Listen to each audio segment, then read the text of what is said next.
Et bonjour les amis turfistes, avec plaisir qu'on se retrouve pour le quintet de ce mardi 9 septembre, direction Auteuil, avec 16 chevaux d'âge, hein, les chevaux de 5 ans et plus au niveau listed sur les 3600 mètres du parcours des haies.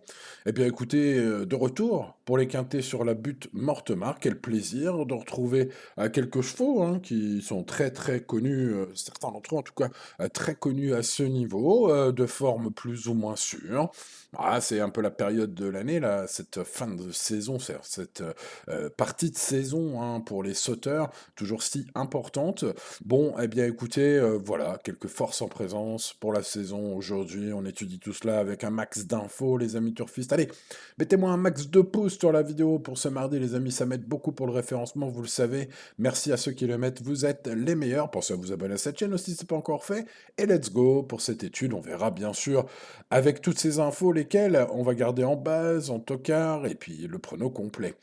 On commence dans l'ordre du programme par un cheval étincelant toute sa carrière. Il s'agit de Fiston de Bécon qui a pris une pause hein, suite à un échec radical, l'un des seuls, des très rares de sa carrière. Hein. C'était en fin d'année dernière. Bon, il a pris une très longue pause. Il a été revu une seule fois cette année en compétition et sa rentrée fut moyenne. Michael Serra indique que son pensionnaire devrait progresser mais qu'il reste encore un peu juste pour les premières places. Hein. C'est ce que j'ai compris en tout cas de son interview sur Génie Course. Je ne retiens pas ce cheval malgré sa qualité intrinsèque. Il me semble peut-être aussi trop chargé, c'est mon avis. Passons à Calibre, le 2, qui est un cheval sérieux, compétitif à ce poids, qui a pour habitude de courir proprement sur sa fraîcheur, qui n'a pas pour habitude de faire sa top valeur, mais qui n'est pas non plus nul. Hein. Voilà, il se prépare pour revenir en course comme il faut. On va donc s'en méfier. Bonne prestation est d'ailleurs attendue d'emblée hein, par Sylvain DS, sachez-le. Bon, pour spéculer, pourquoi pas ce numéro 2. Passons au numéro 3, Six One, très connu à ce niveau. Il a gagné une fois et pris 11 places en 18 quintés disputés dans sa superbe carrière. Alors, il a plus trop de marge au poids, c'est ce qu'indique d'ailleurs François Nicole. Hein. Il a raison, hein, ce cheval-là. Depuis sa victoire à ce niveau et sa pénalisation au poids, bah, voilà, c'est pour des places. Alors aujourd'hui, pour une place, le lot n'a rien d'incroyable, je trouve, pour la catégorie aujourd'hui. Et donc, ce numéro 3 pourrait tout à fait se glisser à l'arrivée. En tout cas, c'est une chance régulière, mais peut-être plus pour les places. Passons au numéro 4, Beaubourg, pas revu. Depuis sa brillante victoire, c'était dans la course de haie de Lyon en juin dernier. Il rentre ce mardi, ce cheval. Bon, Augustin de Ligne de Bois-Brunet hein, a été interviewé sur Equidia et dans son interview d'avant-course, il indique que son cheval n'est pas encore à 100%, mais qu'une place reste possible. Bon, pour ma part, je me méfie car ce cheval est tout neuf, ses limites sont inconnues. J'ai beaucoup aimé sa démonstration, sa prestation la dernière fois hein, dans une course tout à fait relevée. Et je vous dis, le quintet du jour n'est pas forcément un quintet ultra relevé pour la catégorie Listed Race à Auteuil. Ce pourquoi, on va peut-être tenter pour une belle cote ce 4. Passons au numéro 5, Loufast, qui depuis qu'il est en 62 sur l'échelle du handicapeur a montré ses limites à ce niveau. Hein. Sa marge est très réduite, ce sera pour une 4-5e place, pas impossible. Bon, il rentre de vacances, hein, comme d'autres, Loufast, mais il a de l'expérience, comme d'autres aussi. Bref, c'est une chance parmi tant d'autres, ce 5. Passons donc au numéro 6, Amandio, qui est passé de 48 en 61 de valeur. Hein, c'est de toute beauté, comme on dit. En tout cas, sur ce qu'il a fait en 2025, il vient de confirmer en se classant 5e. Hein. C'était dans la grande course de haie de Dieppe en juillet. Bon, il avait déjà bien fait à Auteuil auparavant. Bref, ce cheval-là est en plein boom. Hein. Cette année, c'est le moment de le suivre, je pense. Alors, évidemment, là, le lot est plus relevé, peut-être aujourd'hui. Encore que, à la grande course de Dieppe, il y avait du beau monde quand même. Hein. Donc, bref, écoutez, voilà, ça pourrait être un joli choco, par exemple, ceci. On verra ça après. Passons au numéro 7, Rock'n'Roll. Sur Equidia, l'entraîneur Michael Serror m'a semblé confiant sur Rock'n'Roll. J'espérais qu'il monte fortement en puissance la dernière fois sur sa rentrée. Il est monté en puissance, enfin sur ses deux courses de rentrée, pardon. Il est monté en puissance en finissant 6e, courant bien, il a suivi longtemps. J'ai même cru un instant qu'il allait le faire, mais non, il a quand même cracouné un peu à la fin. Bon, écoutez, c'est un cheval de qualité. J'espère que maintenant, avec 3 courses dans les jambes, il va vraiment montrer sa classe en piste. En tout cas, je l'espère fortement. Vous devinerez pourquoi bientôt. On passe au 8, Magic Flight, qui revient sur les après un passage réussi en steeple. Excellent finisseur, ce cheval, hein, un peu à la méthode du bois. Il reste compétitif à ce poids, il est préservé en carrière. Un cheval qui, je le pense, finira par s'imposer à ce niveau, un fils de Cap garde qui peut prendre, par exemple, une belle revanche sur Cara Diamond, hein, qu'on retrouve un peu plus bas dans le tableau des partants. Bref, vous l'avez compris, on garde ce 8. Passons au numéro 9, Naruto, qui était écrasé d'argent dans le tiercé référence, hein, la dernière fois. Bon, bah écoutez, il est difficile à conseiller vu la pénalisation au poids et le fait qu'à Auteuil, il n'a couru qu'une seule fois, il était arrêté. C'est vraiment pas terrible. Bon, au final, il y a quand même sa forme du moment qui joue pour lui. Bon, écoutez, au final, voilà, hein, je vais sortir ma super phrase. C'est une affaire d'impression personnelle là, pour ce numéro 9. Bon, moi je vais le mettre dans mes champs réduits. Passons au numéro 10, Style Demir, qui n'a pas confirmé à Auteuil, qui reste à surveiller après avoir repris de la fraîcheur. Mais si ces titres de gloire, hein, c'était dans le lourd à Cannes l'hiver dernier, j'ai pas l'impression qu'on est sur un cheval qu'il faut suivre en grande confiance aujourd'hui. Pourtant, beaucoup de pronostics de la presse, hein, l'ont mis assez haut.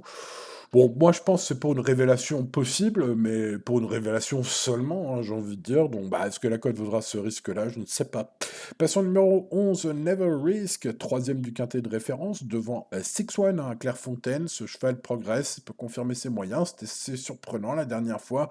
Je vais lui accorder une note de méfiance, on va dire, et le mettre, même s'il n'a jamais gagné à Auteuil, dans mes champs réduits. Ce sera de même pour Jeu d'enfant, le 12. Je vais mettre ce cheval de 6 ans qui n'a couru que 6 fois dans sa carrière et manque peut-être un peu de dureté face à un tel lot, face à de tels chevaux très expérimentés bah, pour jouer le podium. Mais c'est un fils d'Ecto que je vais mettre lui aussi dans mes champs réduits. Passons au numéro 13, Cara Diamond, excellente seconde à Dieppe, le mois dernier en steeplechase. Cara Diamond est régulière, belle condition, elle peut se défendre dans ce lot, elle a déjà gagné sur le parcours du jour, hein, les 3006 et à Auteuil, logiquement. Un bon classement est attendu, même si vous l'aviez compris, je pense que Magic Flight peut revancher Cara Diamond, mais chacun son avis là-dessus. Pas revu depuis 3 mois, Polyrisque, le 14 reste sur une excellente quatrième place à ce niveau, c'était dans le prix Ardadit. Disputé ici même, listed, le prix Ardatit, les amis. Bref, compétitif, il a sa place bah, dans la bonne combi du Quintet, si évidemment on se fie à la théorie, donc. Mais par contre, sur Equidia, Francis Aloncle, hein, son coach, m'a un peu refroidi. Il pense que son cheval a manqué de compétition pour son retour à la compétition, c'est ce qu'il indique hein, sur Equidia. Bon, il y a du pour, il y a du contre. Dans mes champs réduits, ce 14. Allez, passons au 15 au Top Bello. C'est un Hongre de 5 ans, encore tout neuf. Hein, au Top Bello qui arrive avec de la fraîcheur. Un bon engagement, vu son poids en bas du tableau des partants de ce mardi. Vu son ultime course prometteuse hein, en retrait. C'est dans la course référence à Clairefontaine. Hein, on a retrouvé plein de chevaux. Il peut jouer un premier rôle s'il monte là-dessus. Puis c'est un chaillé. Hein, ce sera tout ou rien pour ce numéro 15. On va s'en méfier. Je n'ai pas gardé le 16 Mascaya. Patrice Quinton précise sur Equidia. Je le cite hein, dans son interview sur le site d'Equidia. Il est vraiment très bien le matin à l'entraînement. Voilà, entre autres, hein, de sa déclaration. Fin de citation. Le professionnel précise qu'il reste à voir si ça se passe bien en piste, hein, si j'ai bien compris le substantifique moelle de sa déclaration. Bref, sa jument n'a jamais gagné la moindre course. Hein, bon, face à un lot comme ça, moi je vois pas ce numéro 16. Est-ce qu'on peut rayer complètement? Peut-être pas, mais enfin bon, c'est difficile à caser sur un ticket, hein, ce numéro 16. En tout cas, bon, bah moi il sera pas sur les miens. Les amis turfistes. Alors, je vais partir essentiellement de Rock'n'Roll numéro 7, les amis, en espérant que ça va twister à l'arrivée avec ce cheval que j'aime beaucoup, qui m'a un peu déçu la dernière fois, tout en montrant qu'il était sur la montante. Donc, bah, voilà, je vais peut-être me refaire aujourd'hui avec ce 7 Rock'n'Roll. J'espère, en tout cas, j'ai gardé le premier de mon prono, vous le voyez ici, il a désormais 3 courses dans les jambes, l'ultime était meilleur, enfin. J'ai senti Michael Serror dans le bon mood, hein, dans le bon mouvement, avec ce numéro 7 Rock'n'Roll, puisqu'il indique qu'il monte, hein, qu'il est bien maintenant. Donc bref, ce numéro 7 est mon cheval préféré devant le 8 Magic Flight, qui, je le pense, peut prendre sa revanche sur Cara Diamond aujourd'hui. C'est un excellent finisseur, préservé en carrière, préservé en course, et il revient en haie, où sur ce parcours, je pense, capable de prendre une revanche sur d'autres favoris qu'il retrouve aujourd'hui. Pour moi, c'est donc le favori logique, ce numéro 8, même si ce ne sera pas forcément le favori de tout le monde. Passons au numéro 9, Amandio, une cote bien sympathique pour ce cheval dont les limites me semblent encore un peu floues. Je rappelle qu'il est passé de 48 à 61 de valeur. C'est prodigieux hein, comme montée en gamme hein, sur l'échelle du handicapeur. Il vient de confirmer hein, ses 3 victoires de suite par une 5e place dans la grande course de haie de Dieppe et j'ai l'impression que pour son retour à Auteuil, il est dans sa catégorie tout simplement, ce numéro 6, c'est la cote fort sympathique. En parlant de cote sympathique, Beaubourg va être un peu abandonné à la cote. C'est ce qu'on va essayer de choper avec ce numéro 4, un tocard intéressant. Le cheval n'est pas encore à 100%, il y a des infos un peu négatives, mais j'ai beaucoup aimé sa grande course de haie de Lyon, c'était en juin dernier. L'impression visuelle, les chevaux qu'il a battus, et puis bah voilà, un cheval, ses limites, on les connaît pas, tout simplement, et c'est ce qu'on cherche à les pré-shot en mettant ce 4. C'est ce que je cherche en tout cas en le mettant en coup de poker aujourd'hui. 7, 8, 6, mes préférés, les amis turfistes. Le 4, mon outsider préféré. Ensuite, il faut mettre quand même quelques chevaux logiques. Cara Diamond, hein, j'ai peut-être mis un peu loin ce numéro 13, vu sa perf évidemment devant Magic Flight. Ensuite, je garde le 3, 6, 1, et puis le 15, Autobello, tout ou rien pour les Chaillé avec ce 15. Enfin, le 2, complètement prono, Calibre, malgré son poids élevé. Beaucoup de regrets aujourd'hui, c'est pourquoi vous le voyez, l'indice de confiance seulement de 4 sur 10. On va donc rester raisonnable, les amis turfistes, bien évidemment. Les regrets, bah Naruto, qui vient de s'imposer dans une course référence, le 9, mais aussi Never Risk, Jeu d'enfant, et Polyrisk, respectivement le 11, le 12 et le 14, qui peuvent tous nous couper nos rêves. Bref, il va falloir trouver les bonnes bases, les amis turfistes, et puis bah, avoir un peu de chance, hein, évidemment. Les courses restent les courses. Voilà, les amis turfistes, pour toutes ces infos pour le quintet de ce mardi. Il ne me reste plus qu'à vous souhaiter bonne chance, vous dire de mettre le pouce sur la vidéo si vous avez oublié de le mettre, le petit boost du début de semaine, s'il vous en reste un sur YouTube, et puis n'oubliez pas de vous abonner à cette chaîne, les amis turfistes, on est bien ici.